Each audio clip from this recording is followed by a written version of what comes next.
li fi am nii guleet bu am fi tey nga laaj manifestation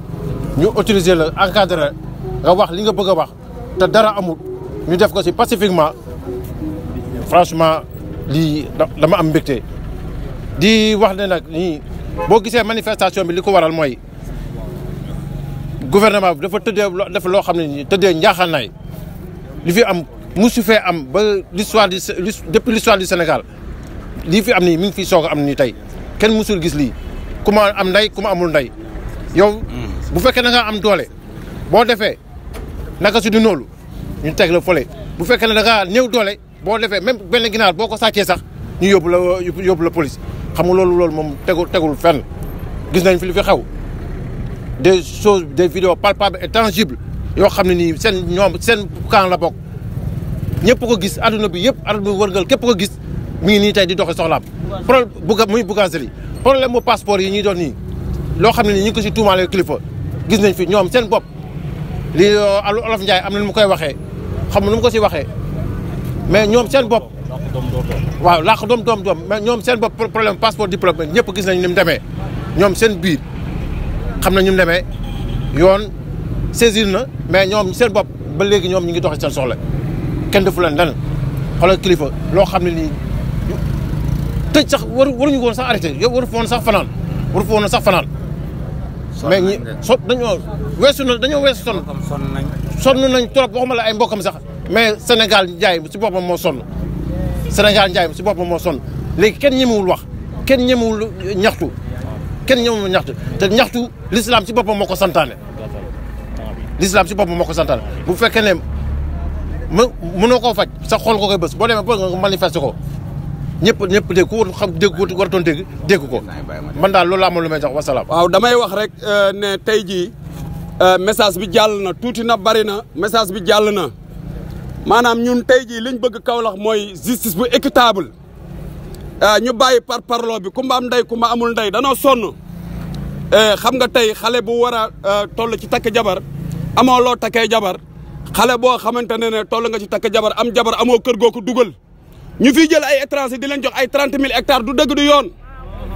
yoon ñun Kaolack jeunes yi fi nekk di ambulant ci dëkk bi yëpp ñu ngi jóge Bawol ak Kajoor Kaolack waaye seen esprit bi yëpp c'est Jakarta lan la mën a apporter Jakarta mënu laa jox këru jam ñaajo dama ne la il faut ngeen réfléchir ngeen xool bàyyi gars yi leen di enrichir élection yi passé Kaolack mooy 2e ci électoral ci président de la république bañ leen ko bu élection jotee ginaar moo gën a seer Kaolack waa béy a gën a seer Kaolack waa buñ demee bay jënd ci nit 5000 3000 ak 2000 mais Ousmane Nawel mais ñi muy jënd di leen enrichir ci kaw nit ñi ñu koy jox mu leen di jox ay 2500 ay borom jabar pour lan kon damay wax rek justice bi bàyyi leen caat bàyyi leen kilifa gis nañ fi Bougazelli gis nañ fi Aliou Sall gis nañ fi ñeneen ak ñeneen dama bëgg nag ñaxtu li ñu métti yéen policiers yi ngeen jàppale ñu ngi leen di sant di leen gërëm ngir encadrement bi ngeen ñu defal ñu ngi leen di nuyu seen président merci.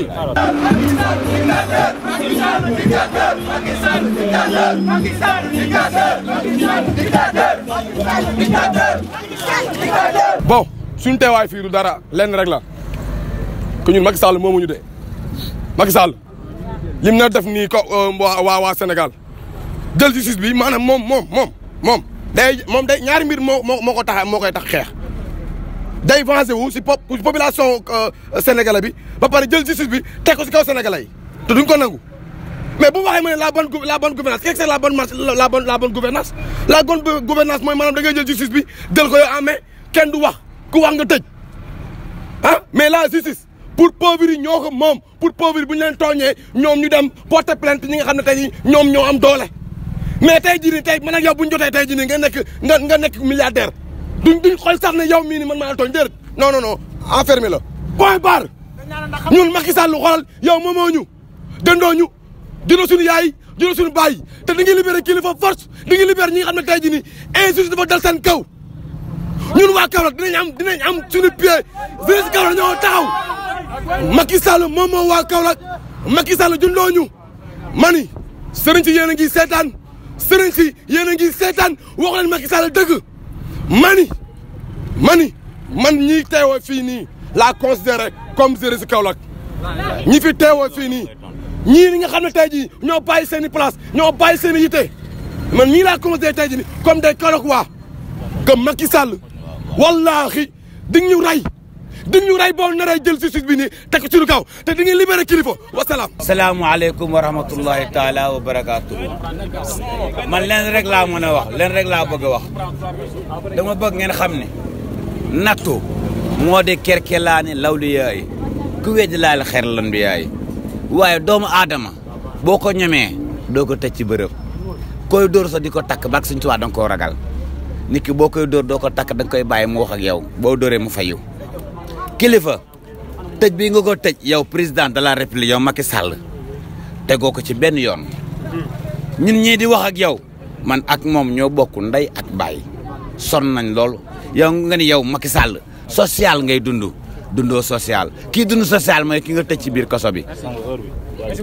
dama lay wax sonn nañ lool bàyyil sama mag ji mu dund li mu doon dund dimbali ñu dimbali askan bi li ngay bañ ñun xam nañ ko mooy xolo barki man Serigne Fall suuf si ngay jaay ak sa naataango loolu ngay bañ ñu fekkee injustice la ñuy xeex Kaolack am na ci rôle bu mag a mag bu mu ci war a jouer dañuy fàttaliku rek histoire 17 décembre 1962 sunu maam Mamadou Dia bi koy Senghor di ko fexeel boobu boo ko laajtee ñal ñoo ko waroon dina la tuddal Valdiodio Ndiaye tey Valdiodio Ndiaye moo ngi tëdd fii ci suufu Kaolack tey Valdiodio Ndiaye moom moo taxawoon place Protet di wax de Gaulle que nous voulons l'indépendance sans l'assujettissement sans la soumission donc ñun Kaolack combat daf ñu war ñun Kaolack taxawu xeex daf ñu war ñu jàpp ni nag tey lu ñu def nii réussite totale la ndaxte les dignes fils de Kaolack génn nañ massivement pour jàppale ñu ci combat bi yoon dafa jeng nag boo leen ko déggee ñëpp xam nañ nu mu demee ndaxte dañoo jàpp ni justice bi tëddeewul jaaxanaay justice day làq doom dóor doom ñu gis fi ay trafiquants de faux billets ñu gis fi des détourneurs de fonds Aliou Sall duñ ko fàtte suñu 1000 milliards Bougazelli récemment inculpé nga xam ne jàpp nañ ko ci ay faits yu palpable moo ngi nii dañoo jàpp 2 gendarmes yi nga xam ne ñoo diffusé woon vidéo yooyu noonu nga xam ne moo ngi ko doon inculpé ñu jàpp ko 6 mois loolu nga xam ne du pendu sax ginaar ku jàpp ku sàcc ginaar sax dañ la jàpp 2 ans voire 3 ans fii Sénégal dañ ko fi gis Bougazelli lan moo tax mu jël def ay faux billets ñu jàpp ko 6 mois libéré ko bàyyi ko mu nekk si média yi di tambambaal di wax lu ko neex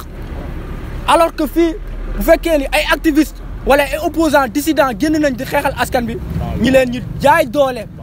di leen noot loolu ñu jàpp ci nag dañ ko war a xeex suñu doomu ndey kilifa nag encore une fois dañoo jàpp ni liggéeyam justice dafa war a def liggéeyam ci bii cas parce que nag mënuñu gis 3 citoyens lambda ñu bokk même chef d'inculpation nga libéré ñaar jàpp kenn téye ko loolu otage politique la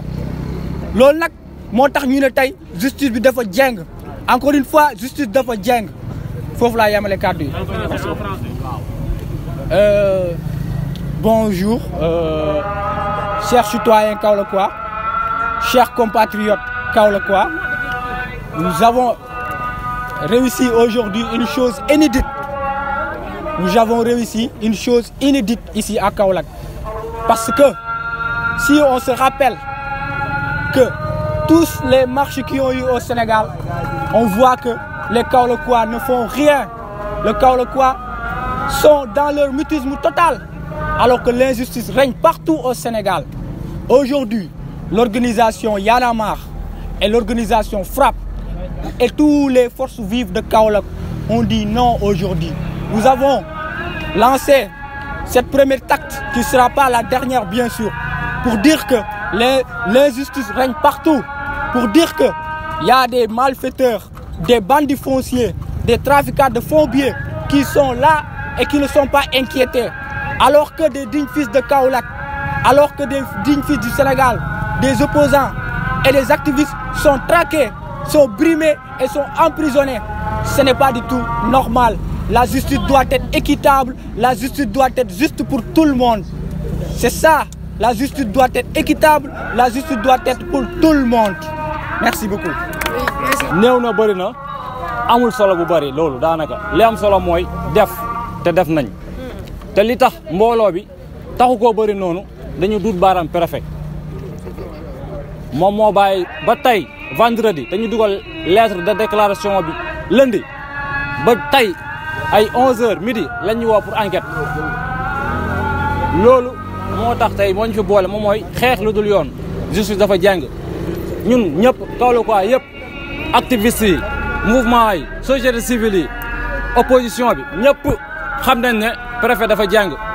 lan moo tax mu jàng parce que élément APR la ñu wax ko te dee